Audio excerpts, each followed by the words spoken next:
मग प्रीमियमच्या चार्टवर अनालिसिस का करू शकत नाही, त्याचं सर्वात मोस्ट इम्पॉर्टंट एक रिझन.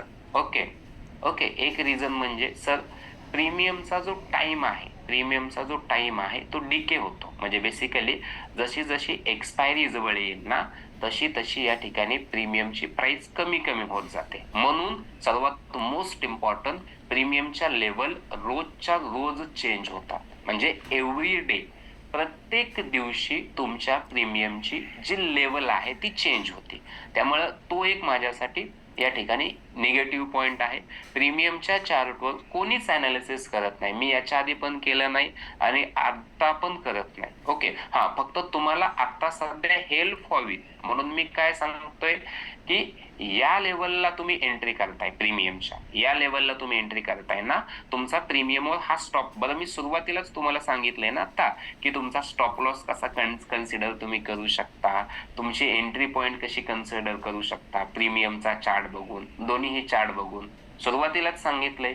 तरी पण जर तेच होत असेल, आपणच जर समजून घेत नसू, तर बेसिकली आपण कसं असतं की आपण बेसिकली चुकतोय, पण आपल्याला कोणाला तरी बिल फाडायचंय.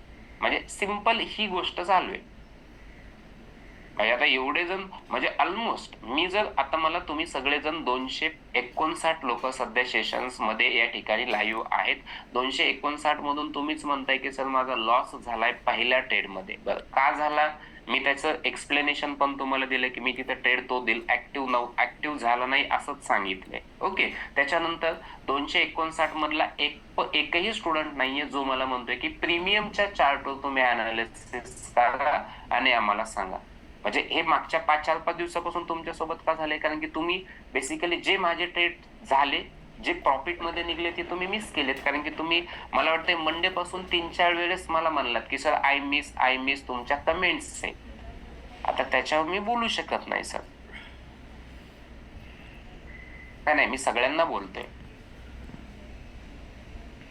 मी सगळ्यांना सांगतोय की प्रीमियमच्या चार्ट, हा, आता इथं कॉल ऑप्शन आहे. ओके, आता मी काय करणार, 24,900चा कॉल ऑप्शन, थोडस इन द मनी, कारण की प्रीमियम थोडासा डिके होतोय. आता थोडस कॉल ऑप्शन जर घ्यायचं असेल तर 24,900चा या ठिकाणी मी काय करणार,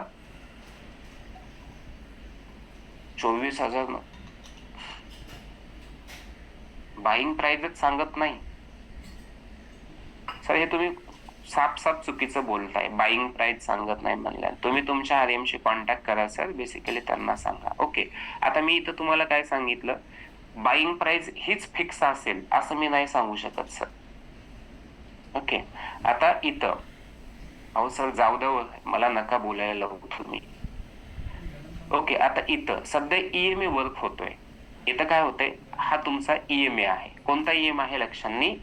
इकडे लक्ष द्या सर्वांनी. आता 5 मिनिट ईएमए माझ्या चार्टवर वर्क होतोय. ओके, आता बेसिकली काय झालंय बघा, या ईएमए ला टच न झालेल्या कॅन्डलचा माझा काय झालाय, हाय ब्रेक झालाय. ओके, बरोबर. प्रीमियमचा काय झालाय, हाय ब्रेक झालाय. बरोबर, इकडे बघा, इकडे लक्ष द्या सर्वांनी, हाय ब्रेक झालाय. या कॅन्डलचा लो. आता मला काय करायचंय, ट्रेड करायचंय किंवा मला या ठिकाणी ट्रेड प्लॅन करायचंय. तर तुम्ही कसा प्लॅन करणार? मी प्लॅन करण्यासाठी काय करणार, मी या ठिकाणी जाणार बेसिकली माझ्या कशामध्ये, प्रीमियम मध्ये, माझ्या प्रीमियम चार्ट मध्ये. ओके, आता प्रीमियम चार्ट मध्ये गेल्यानंतर मला एक दिसतंय, आता सिंपल आहे, मला सांगा, एक दिसतंय, मला काय दिसतंय की सर ही जी कॅन्डल आहे कोणती, 10:30 जी कॅन्डल आहे, या कॅन्डलचा हाय ब्रेक केल्यानंतर माझा ईएमए ऍक्टिव्ह होतोय. मी त्याच पद्धतीने गेलो तुमच्या ऑप्शनच्या प्रीमियम मध्ये, 10:30 कॅन्डल घेतली आणि त्या कॅन्डलचा मी हाय टच केला. त्या कॅन्डलचा काय केला, हाय मार्क केला. त्या कॅन्डलचा हाय किती होतोय माझा, 187. बरोबर. आता सिंपल आहे, तुम्ही या ठिकाणी एकदम सिंपल लॉजिक आहे.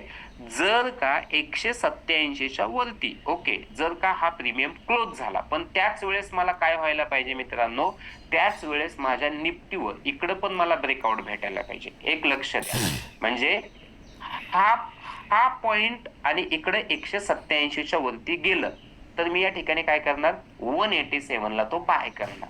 187 ला मी काय करेल, तो बेसिकली तो या ठिकाणी काय करेल, एक बाय करेल 187 ला. म्हणजे त्याची जी काय प्राइस चालू असेल त्याला त्यावेळेस, म्हणजे तो 187च्या वरती स्टेबल होतोय, म्हणजे मी असं म्हणू शकत नाही की तो मला 187 लाच भेटेल. मे बी तो 188 ला भेटू शकतो, 189 ला, 189 ला भेटू शकतो, 190 ला भेटू शकतो, 192 ला भेटू शकतो. पण मला तो 187च्या वरती क्लोज झाला तर माझी ईएमए काय होईल, ऍक्टिव्ह होईल, म्हणजे स्ट्रॅटर्जीनुसार. आता सिंपल आहे. आता मला सांगा, इथं पण मला ब्रेकआउट भेटलं नाही, आता इथं पण या कॅन्डलला मला ब्रेकआउट भेटलं नाही, आणि इकडं मला 187 ला ब्रेकआउट द्यायचं होतं, इकडं पण भेटलं नाही. सांगा बरं आता झाला का ईएमए ऍक्टिव्ह आपला? आपला ईएमए या सिच्युएशनला किंवा या कंडिशनला ईएमए झाला का ऍक्टिव्ह? द्या बरं सगळ्यांनी, आता याचं उत्तर सगळ्यांनी द्या. मग मी एंट्री करेल का? मी एंट्री करेल का या ठिकाणी? एंट्री इथं व्हायला पाहिजे की नाही पाहिजे आपली मार्केटमध्ये? आपल्याला ब्रेक आउटच भेटलं नाहीये, त्या लेवलच्या वरती जर ब्रेक आउटच भेटलं नाहीये तर मी कुठून एंट्री करणार? बरं, माझी स्ट्रॅटेजीच वर्क होत नाहीये. मी 187च्या वरती, आता इथं जर ईएमए ऍक्टिव्ह झाला असता तर सगळ्यांना एक सिंपल आहे की 187 अबोव 187 तो प्रीमियम स्टेबल व्हायला पाहिजे होता. पण त्याच वेळेस माझ्या निफ्टीमध्ये पण मला या ठिकाणी काय भेटायला पाहिजे होतं, ब्रेकआउट भेटायला पाहिजे होतं. निफ्टीमध्ये पण मला ब्रेकआउट भेटायला पाहिजे होतं.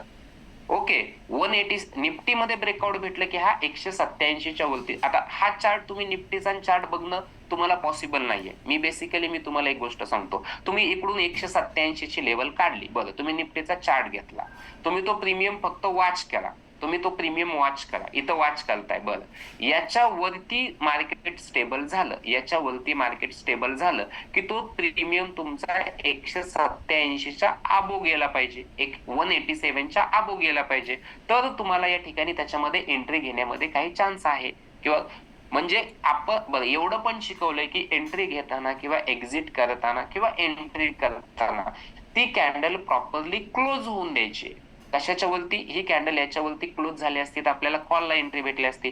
बरं, माझा स्टॉप लॉस काय बनेल? माझा स्टॉप लॉस बनतोय सर 10:30 कॅन्डलचा लो. सर्वांना मान्य आहे 10:30 कॅन्डलचा निफ्टीवर, निफ्टीच्या चार्टवर म्हणतोय मी, इंडेक्सच्या चार्टवर माझा स्टॉप लॉस काय बनतोय? 10:30 कॅन्डलचा लो. हे तर सगळ्यांना मान्य आहे. बरं, मी तो गेलो प्रीमियम कडे, तो प्रीमियम कडे गेलो.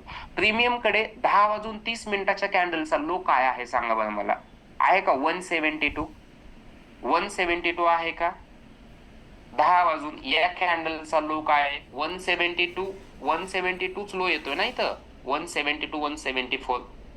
मग मला एक गोष्ट सांगा, जर मी म्हणलं की ईएमए कॅन्डलस्टिक पॅटर्न नुसार तुमचा टेक्निकल स्टॉप लॉस तुमचा चार्टवर 24,933 येतोय, आणि तिकडे प्रीमियम मध्ये किती येतोय? 172. म्हणजे अशा पद्धतीनं आता सध्याचं जे ट्रेडिंग करतोय ते अशा पद्धतीने आपण या गोष्टी फॉलो करतोय. नॉट, मला वाटत नाही की याच्यामध्ये कोणाला काही कन्फ्युजन होत असेल किंवा कोणाला बाईंग प्राइस सांगितली नाही, किंवा काल पण कोणाला बाईंग, आता मे बी माझा नेटवर्क इश्यू झाला असेल किंवा मी ट्रॅव्हलिंग मध्ये होतो, पण बऱ्यापैकी सगळ्यांनी 145 ला काल एंट्री घेतली होती, 145 ला मी बाईंग सांगितली होती, हे मला अजूनही आठवतंय चांगल्या पद्धतीने, आणि सगळ्यांनी मला त्याला अप्रिशिएट पण केलं. आपल्याला कोणासोबत आर्ग्युमेंट करायचं नाहीये, प्रत्येकाचा आपला आपला व्ह्यू असतोय. जे लोक स्टडी करत आहेत, चांगल्या पद्धतीने करत आहेत, आता मला सांगा, इथं माझी एंट्रीज करणार नाही, इथे मी एंट्रीज करणार नाही, बिकॉज ऑफ हे माझं फेक ब्रेकआउट आहे. मला फक्त गंडवण्यासाठी इथे ईएमए ला टच नाही झालं ना, माझ्या प्रीमियम मध्ये मुवमेंट भेटली